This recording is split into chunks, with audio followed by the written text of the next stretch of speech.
ಕರುನಾಡಲ್ಲಿ ಈ ಬಾರಿ ಮಳೆರಾಯ ಅಕ್ಷರಶಃ ಕಣ್ಣಾಮುಚ್ಚಾಲೆ ಆಟ ಆಡ್ತಿದ್ದಾನೆ.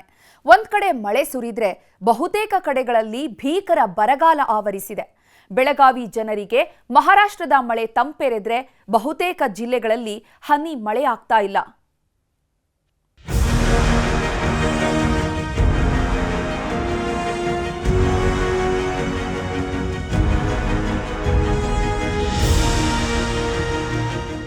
ಒಂದಲ್ಲ ಎರಡಲ್ಲ ತಿಂಗಳುಗಳೇ ಕಳೆದು ಹೋದ್ವು.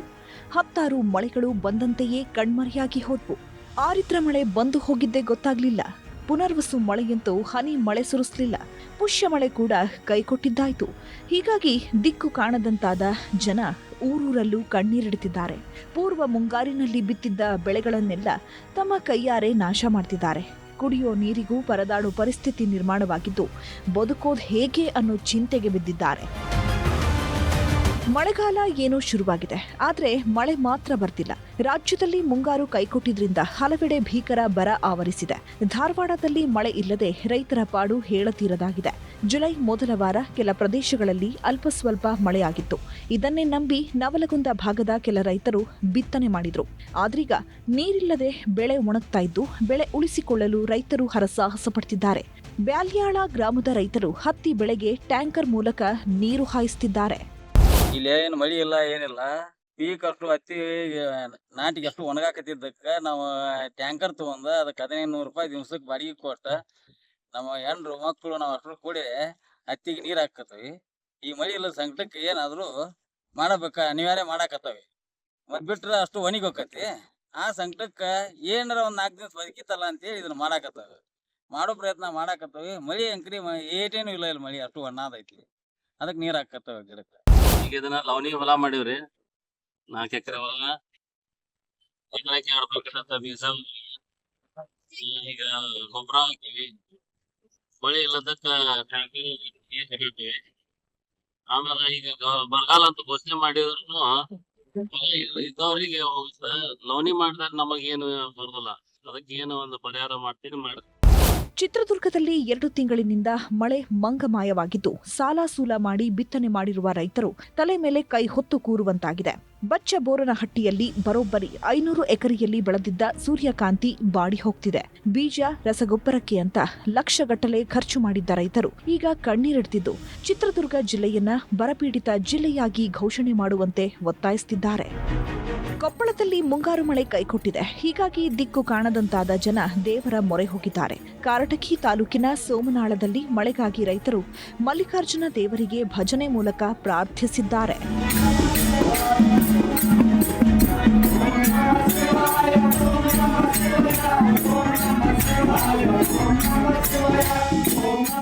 ಮಂಡ್ಯದಲ್ಲಿ ವರುಣದೇವ ಕೃಪೆ ತೋರುವ ಯಾವ ಲಕ್ಷಣವೂ ಕಾಣಿಸ್ತಿಲ್ಲ. ಮುಂಗಾರು ಮಳೆ ಕೈಕೊಟ್ಟ ಹಿನ್ನೆಲೆ ಕೆಆರ್ಎಸ್, ಕಬಿನಿ ಡ್ಯಾಂಗಳು ಬರಿದಾಗಿವೆ. ಕಾವೇರಿ ಒಡಲು ಅಕ್ಷರಶಃ ಬರಿದಾಗಿದ್ದು ನೀರಿಲ್ಲದೆ ಮಳವಳ್ಳಿಯ ಶಿಂಷಾದಲ್ಲಿ ವಿದ್ಯುತ್ ಉತ್ಪಾದನೆ ಸ್ಥಗಿತವಾಗಿದೆ. ಇತ್ತ ಚಾಮರಾಜನಗರದಲ್ಲೂ ವರುಣ ಮುನಿಸಿಕೊಂಡಂತೆ ಕಾಣುತ್ತಿದೆ. ಮುಂಗಾರು ಆರಂಭದಲ್ಲಿ ಸುರಿದಿದ್ದ ಅಲ್ಪ ಸ್ವಲ್ಪ ಮಳೆಯಲ್ಲಿ ಗುಂಡ್ಲುಪೇಟೆ, ಹನೂರು ಭಾಗದ ರೈತರು ಜೋಳ, ಹತ್ತಿ, ಸೂರ್ಯಕಾಂತಿ, ಉದ್ದು, ಹೆಸರು, ಅಲಸಂದೆ ಬಿತ್ತಿದ್ರು. ಆದ್ರೀಗ ಮಳೆ ಇಲ್ಲದೆ ಬೆಳೆಗಳೆಲ್ಲ ಒಣಗಿ ಹೋಗ್ತಿದ್ದು ರೈತರನ್ನ ಚಿಂತೆಗೆ ದೂಡಿದೆ. ಮಳೆಯ ಸುಳಿವೇ ಇಲ್ಲದೆ ಇರೋದ್ರಿಂದ ಕೊಳವೆ ಬಾವಿಗಳು ಬತ್ತಿ ಹೋಗ್ತಿದ್ದು ಲಕ್ಷಾಂತರ ರೂಪಾಯಿ ಖರ್ಚು ಮಾಡಿ ಅಳಿದುಳಿದ ಬೆಳೆ ಉಳಿಸಿಕೊಳ್ಳಲು ಪರದಾಡ್ತಿದ್ದಾರೆ. ಕೆರೆ ಕಟ್ಟೆಗಳಲ್ಲಿ ನಿಂತಿರುವ ಅಷ್ಟೋ ಇಷ್ಟೋ ನೀರನ್ನ ಟ್ಯಾಂಕರ್ಗಳ ಮೂಲಕ ತಂದು ಬೆಳೆಗೆ ನೀರುಣಿಸುತ್ತಿದ್ದಾರೆ. ಬೈಲೂರು ಸುತ್ತಮುತ್ತ ಇರ್ತಕ್ಕಂಥ ಪಂಚಾಯಿತಿಗಳಲ್ಲಿ ಏನು ಮಳೆನ ನಂಬಿ ಬೆಳ್ಳುಳ್ಳಿ ಬೆಳೆ, ನಮ್ಮ ಭಾಗದಲ್ಲಿ ಬೆಳ್ಳುಳ್ಳಿ ಹೆಚ್ಚು ಒಂದು ಬೆಲೆ ಸಿಗುತ್ತೆ ಅಂತ ಲಕ್ಷಾಂತರ ರೂಪಾಯಿ ಸುಮಾರು ಒಬ್ಬೊಬ್ಬ ರೈತರು 5 ಲಕ್ಷ 10 ಲಕ್ಷ ರೂಪಾಯಿ ಖರ್ಚು ಮಾಡಿಬಿಟ್ಟು ಬೆಳೆ ಹಾಕ್ಬಿಟ್ರೆ ಮಳೆ ಅಂತೂ ಕಂಪ್ಲೀಟ್ ಇಲ್ಲ. ಬೋರ್ವೆಲ್ಗಳಲ್ಲಿ ಅಂತರ್ಜಲ ಕುಸಿದು ಬೆಳ್ಳುಳ್ಳಿ ಎಲ್ಲ ಫುಲ್ ಕಂಪ್ಲೀಟ್ ಲಾಸ್ ಆಗಿದೆ. ಹಾಗಾಗಿ ಸರ್ಕಾರ ಮೋಡದ ಬಿತ್ತನೆ ಬೆಳೆ ಮಾಡಿಸ್ಬೇಕು, ಮತ್ತು ಜೊತೆಗೆ ಲಾಸ್ ಆಗಿರ್ತಕ್ಕಂಥವ್ರಿಗೆ ಸೂಕ್ತ ಅವ್ರಿಗೆ ಪರಿಹಾರ ಕೊಡಿಸ್ಬೇಕು. ಇಲ್ಲ ಅಂತಂದರೆ ರೈತರುಗಳು ಆತ್ಮಹತ್ಯೆ ಮಾಡ್ಕೊಳ್ಳೋ ಸ್ಟೇಜ್ ಹೋಗ್ಬಿಟ್ಟದೆ. 29,000 ಏನು ಹೆಕ್ಟರ್ ಬಿತ್ತನೆ ಆಗಿದೆ. ಅದರಲ್ಲಿ ನಮಗೆ ಸಾಕಷ್ಟು ಎಲ್ಲ ಬೆಳೆಗಳನ್ನು ಈಗ ಮುಸ್ಕಿನ ಜೋಳ ಏನು ಬಿತ್ತನೆ ಆಗಿದೆ ಸುಮಾರು 4,000 ಹೆಕ್ಟರ್. ಅದನ್ನೇನು ಮಾಡ್ತಾರೆ, ಪೂರ್ವ ಮುಂಗಾರಿನಲ್ಲಿ ತಗೊಳ್ಳೋಂಥವ್ರು ಇರಿಗೇಷನ್ ನೀರಾವರಿ ಸೌಲಭ್ಯ ಇರೋಂಥವ್ರು, ಸ್ಪ್ರಿಂಕ್ಲರ್ ಅಥವಾ ಬೋರ್ವೆಲ್ ಸೌಲಭ್ಯ ಇರೋಂಥವ್ರು ಮಾಡ್ಕೊಳ್ತಾರೆ. ಅದು ಬಿಟ್ಟು ಮಿಕ್ಕಿದ್ದಂಥ 25,000 ಹೆಕ್ಟರ್ನಷ್ಟು ಬೆಳೆಯೂ ಸಹ ಮಳೆ ಕೊರತೆಯಿಂದ ಬೇರೆ ಬೇರೆ ಹಂತದಲ್ಲಿ ಮಳೆ ಕೊರತೆಯಿಂದ ನಮಗೆ ಬೆಳೆ ಬಾಡ್ತಾ ಇರೋಂಥದ್ದು ಕಾಣುತ್ತೆ. ಕರುನಾಡಿನಲ್ಲಿ ಭೀಕರ ಬರಗಾಲ ಆವರಿಸಿದ್ದು ಜನ ಜಾನುವಾರುಗಳು ಕುಡಿಯುವ ನೀರಿಗೆ ಪರಿತಪಿಸುವಂತಾಗಿದೆ. ಚಿಕ್ಕಬಳ್ಳಾಪುರದ ಶಿಡ್ಲಘಟ್ಟ ತಾಲೂಕಿನ ಮಾರಪ್ಪನ ಗ್ರಾಮದಲ್ಲಿ ಬೋರ್ವೆಲ್ ಕೆಟ್ಟು 6 ತಿಂಗಳಾದ್ರೂ ಅಧಿಕಾರಿಗಳು ಕ್ಯಾರೆ ಅಂತಿಲ್ಲ. ಹೀಗಾಗಿ ಗ್ರಾಮಸ್ಥರು ನೀರಿಗಾಗಿ ಅಕ್ಕಪಕ್ಕದ ಗ್ರಾಮಗಳಿಗೆ ಅಲೆದಾಡ್ತಿದ್ದಾರೆ. ಅಧಿಕಾರಿಗಳ ಬೇಜವಾಬ್ದಾರಿಗೆ ಕಂಗಾಲಾದ ಜನ ಹುಣಸೇನಹಳ್ಳಿ ಗ್ರಾಮ ಪಂಚಾಯಿತಿ ಬಳಿ ಪ್ರತಿಭಟನೆ ಮಾಡಿ ಆಕ್ರೋಶ ಹೊರಹಾಕಿದ್ದಾರೆ.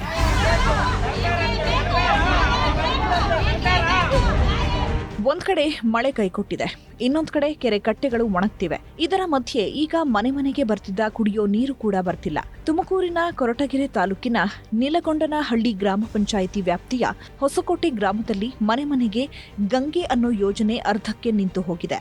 ಹೀಗಾಗಿ ಕುಡಿಯೋ ನೀರಿಗಾಗಿ ಕಿಲೋಮೀಟರ್ ದೂರ ಅಲೆಯುವಂತಾಗಿದೆ. ಗ್ರಾಮದ ಒಟ್ಟು 250 ಮನೆಗಳಿದ್ದು ಅದರಲ್ಲಿ 150 ಮನೆಗಳಿಗಷ್ಟೇ ಕೊಳಾಯಿ ಅಳವಡಿಸಲಾಗಿದೆ.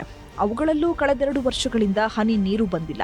ಯೋಜನೆಯ ಹೆಸರಿನಲ್ಲಿ ಕೋಟಿ ಹಣ ಲೂಟಿ ಹೊಡೆದಿದ್ದಾರೆ ಅಂತ ಜನ ಕಿಡಿಕಾರ್ತಿದ್ದಾರೆ. ಎಲ್ಲಿಂದ ಸಮಸ್ಯೆ ನಮ್ದು ಇನ್ನೇನಿಲ್ಲ. ಎಲ್ಲಿ ಅದು ಒಂದೆಲ್ಲ ಹಿಡ್ಕೊಬರ್ಬೇಕು, ಎಲ್ಲರೂ ಹೋಗಿ ಇಲ್ಲಿ ಎಲ್ಲ ಹೋಗಿ ಅಲ್ಲಿ ಹಿಡ್ಕೊಬರ್ಬೇಕು. ಒಂದು 14 ಮನೆ ಎಲ್ಲ ಹೋಗಿ ಅಲ್ಲಿಂದ ಹಿಡ್ಕೊಬರ್ಬೇಕು. ಎಲ್ಲಿಂದ ಎಲ್ಲಿಗೆ ಬರ್ಬೇಕು ನೀರನ್ನ? ಅದೇ ಮಾಡ್ತೀವಿ, ಇನ್ನ ಟ್ಯಾಂಕಿ ರೆಡಿ ಆಗಿಲ್ಲ, ಪೈಪ್ ರೆಡಿ ಆಗಿಲ್ಲ, ಮಾಡ್ತೀವಿ ಅಂತಾರೆ ಅಷ್ಟೇ. ಮಲೆನಾಡು ಅಂತ ಕರೆಸಿಕೊಳ್ಳೋ ಚಿಕ್ಕಮಗಳೂರಲ್ಲೂ ಈ ಬಾರಿ ಮಳೆ ಕೈಕೊಟ್ಟಿದೆ.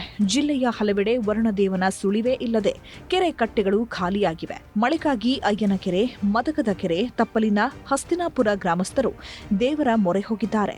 180 ಕುಟುಂಬಗಳು ಶಕುನ ರಂಗನಾಥ ಸ್ವಾಮಿ, ಸರಪಳಿ ಕೆಂಚರಾಯನಿಗೆ ವಿಶೇಷ ಪೂಜೆ ಸಲ್ಲಿಸಿದ್ದಾರೆ.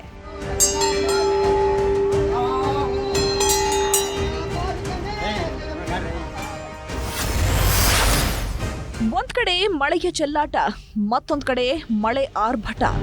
ರಾಜ್ಯದ ಬಹುತೇಕ ಜಿಲ್ಲೆಗಳಲ್ಲಿ ಬರದ ಛಾಯೆ ಆವರಿಸಿದೆ. ಆದರೆ ಕೆಲವು ಕಡೆಗಳಲ್ಲಿ ಮಾತ್ರ ಭರ್ಜರಿ ಮಳೆಯಾಗ್ತಿದೆ. ಮಹಾರಾಷ್ಟ್ರ ಪಶ್ಚಿಮ ಘಟ್ಟಗಳಲ್ಲಿ ಬಿಟ್ಟು ಬಿಡದೆ ಮಳೆ ಆಗ್ತಿರೋದ್ರಿಂದ ಬೆಳಗಾವಿ ಜನ ಖುಷಿಯಾಗಿದ್ದಾರೆ. ಚಿಕ್ಕೋಡಿ ತಾಲೂಕಿನ ಕೃಷ್ಣಾ, ದೂದಗಂಗಾ, ವೇದಗಂಗಾ ನದಿಗಳಿಗೆ ನೀರಿನ ಒಳಹರಿವು ಕ್ಷಣಕ್ಕೂ ಹೆಚ್ಚಾಗ್ತಿದ್ದು ಕೃಷ್ಣಾ ನದಿಗೆ 70,000 ಕ್ಯೂಸೆಕ್ ಒಳಹರಿವು ಬರ್ತಿದೆ.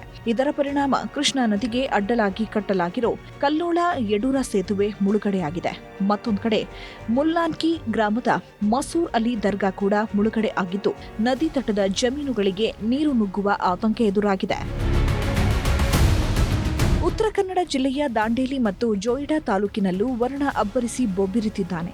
ಭಾರೀ ಮಳೆ ಹಿನ್ನೆಲೆ ಇಂದು ಜೋಯಿಡಾ, ದಾಂಡೇಲಿ ತಾಲೂಕಿನ ಎಲ್ಲಾ ಶಾಲೆ ಮತ್ತು ಅಂಗನವಾಡಿಗಳಿಗೆ ರಜೆ ಘೋಷಿಸಲಾಗಿತ್ತು. ಇನ್ನು ಹಾವೇರಿಯಲ್ಲಿ ಇಷ್ಟು ದಿನ ಮಳೆಯ ಸುಳಿವೇ ಇರಲಿಲ್ಲ. ಇದೀಗ ವರುಣದೇವ ಕೃಪೆ ತೋರಿದ್ದು ಜಿಲ್ಲೆಯಲ್ಲಿ ಮೋಡ ಕವಿದ ವಾತಾವರಣದ ಜೊತೆಗೆ ಜಿಟಿ ಮಳೆ ಸುರಿತಾ ಇದೆ. ಹೀಗಾಗಿ ರೈತರ ಮುಖದಲ್ಲಿ ಮಂದಹಾಸ ಮೂಡಿದೆ. ಒಟ್ನಲ್ಲಿ ರಾಜ್ಯದಲ್ಲಿ ಕೆಲವೆಡೆ ಮಳೆ ಬಂದ್ರೆ ಬಹುತೇಕ ಕಡೆಗಳಲ್ಲಿ ಭೀಕರ ಬರಗಾಲ ಆವರಿಸಿದೆ. ಹೀಗೆ ಮುಂದುವರೆದ್ರೆ ಪರಿಸ್ಥಿತಿಯನ್ನ ಊಹಿಸಿಕೊಳ್ಳೋದು ಕಷ್ಟವಾಗ್ತಿದೆ. Bureau report, news 18.